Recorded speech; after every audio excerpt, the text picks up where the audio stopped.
Oh, hello. Welcome to this Unhinged Science Intermission. The first episode is still in editing, but I'd like to take this opportunity to give you a small tutorial on how to make automated crafting systems in Feed the Beast Mindcrack pack. Automated crafting is a goal of many aspiring science makers, but so far the only reliable means was using logistics pipes, which currently isn't included in the Mindcrack pack. I would like to show you two different ways to build an automated crafting system with the current mod pack. The first uses red power, the second does not. Let's start. This is an example setup of a red power automatic crafting system. The wall here crafts the items, these chests here control the input and the output. If I take an item here out of the output chest, the system will craft a new one and send it here. There it comes. So, now obviously this is not an optimal setup, this is just set up like this to show you how it works. And there we go, a new fence gate. It works using the power of the new red power managers, which are able to request items from other managers. The crafting itself is done using GregTech electric crafting tables. Both the tables and the managers require power, so you're gonna need some sort of power network to keep the whole wall powered, especially in a large network. Back here I've set up a minimal system which creates pistons, just to show you how it works. The system requires 4 managers and an electric crafting table to turn the source materials over here into pistons in the chest over there. This chest here on the left is the source chest, and it contains all the ingredients for making pistons. The manager attached to it manages this chest, and it's set to allow all these ingredients at the priority of 0. Over here, connected to it, is the manager which manages the input side of the electric crafting table, and it is set to maintain the exact ingredients for making one piston. The electric crafting table itself is set up over here like this, with the input which is green on the left side and the output which is red on the right side. Internally it has the piston recipe set, and at the top here you can see that it does indeed make a piston. You can see it already has the ingredients for making a piston in its input slot, and it actually already has made a piston which is in the output slot. Attached to that, to the output side of the crafting table, is the manager which manages the output of the crafting table, which is currently also set to 0 and is allowed to hold 1 piston.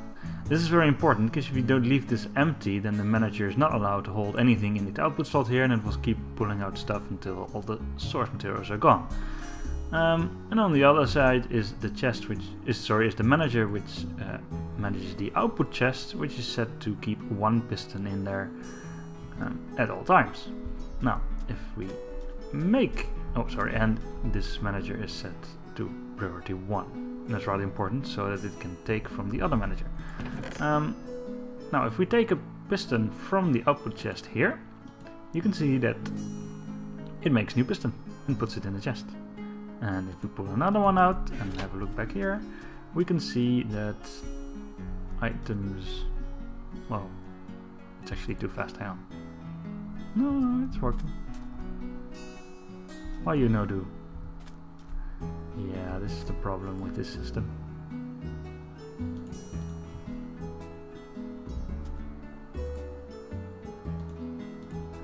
Alright, let me figure out what I broke here and I'll get right back to you.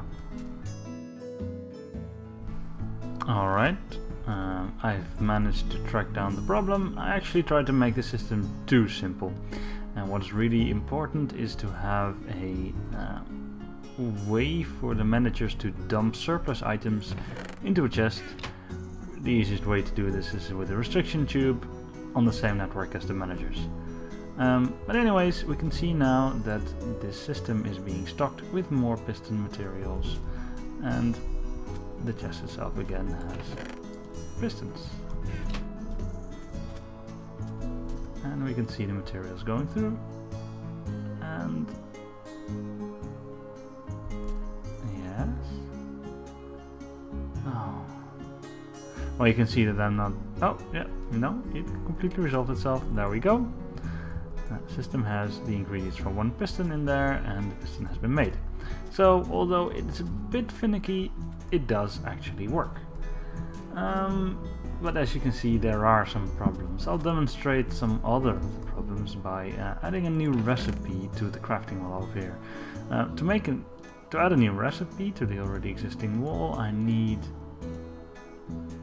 these ingredients. I'm going to add a recipe for making a wooden door, which takes of course 6 wooden planks, but I need 2 of the output ingredient products in order to add it to the wall.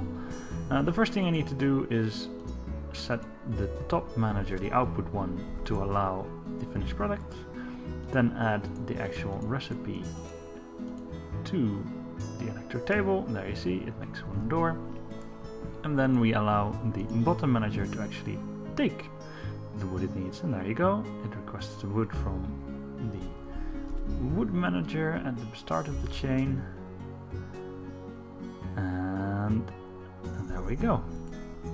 It has now made a door. And if we then add a door to the output manager over here, you will see that it actually requests a door from there, and there we go, and it will add the door to the output chest. Now the problem is, as you can see, a whole bunch of items are bouncing around the network, including an extra door. And the reason for this is that although the managers are pretty smart, the tube system itself is incredibly stupid. It does not know which items are actually in the network, which means that once a manager sends out an item, all it can do is keep on sending more items and more items through until the demand is met.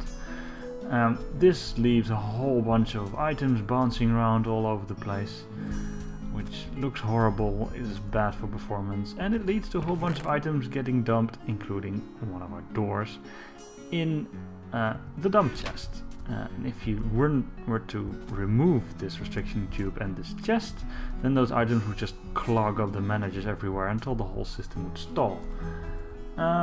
So it has its problems, but still it's a nice system that can craft for you completely automatically if you set it up right. And this is not actually the most optimal system. It's possible to use things like the mag tubes to make it a lot faster, put it up a little bit more clever to make the pathing a lot less long. But it can work if you want to. Now the next system, however, is one that I prefer over this, and it doesn't use any red power. So let's get to that. Now let's start this system by showing you the final product of the same system we built with the red power to make pistons. Here's the output chests, and if we take a piston, you can see it creates another one, and another one, and another one. So let's see how this one works. This is the whole system to create pistons. It crafts still using the Rectech electric table, but it moves items around using the Thaumcraft clay golems.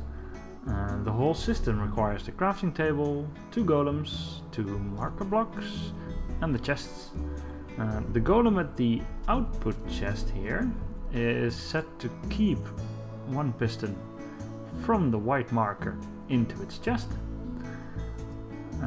The advanced clay golem over here is set to keep the ingredients for 1 piston from the black marker into the input side of the crafting table. And the black marker is underneath the chest, as you can see here.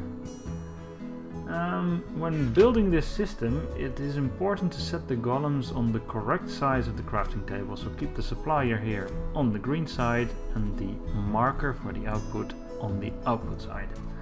You can see it's a really simple system that does exactly what we want it to, without any fussing around with extra items. It is also possible to chain the crafting, which I can show you here. Again, we have an input chest and an output chest. And we have 4 recipes currently being crafted. I only see 2 ones in the output, the other ones are wood and sticks. And I can demonstrate that the system itself actually works by extracting one fence gate. And you can see golem goes to pick up another fence gate, and the other golems make a new one. And there we are. Like the red power crafting system, I'll add a new recipe to the system to show you how that works. To add the door recipe, we need a golem, a simple clay golem in this case, because we only need one type of ingredients, the ingredients, and one product, so we don't need the second one. So first thing we do is we set the recipe. Oh, I'm doing this wrong. We set the recipe, here we go, in the crafting table. You can see it makes the wooden door. Next we set the clay golem like this. Tell it to get exactly 6 planks from the white marker, and there it goes. It picks up planks, the plank recipe makes more planks, and makes sure it has 6 planks now, and there we are.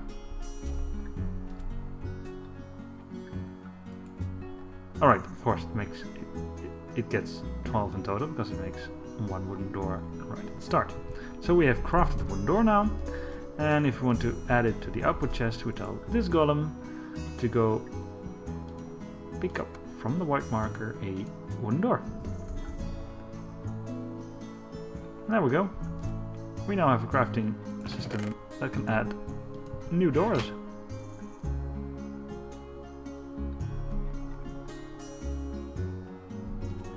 Isn't it amazing? So this isn't actually the optimal setup for the golem crafting. You'll get a lot less pathfinding issues than I have right now. If you were to space the tables out more and add intermediate chests for the output products. But you can see that there is no surplus of items, and there's no puzzling with tubes involved as well. And we get a bunch of cool new friends we can talk to. Well, that's the end of the tutorial intermission. The starting episode of the Machinima series should be on the channel soon.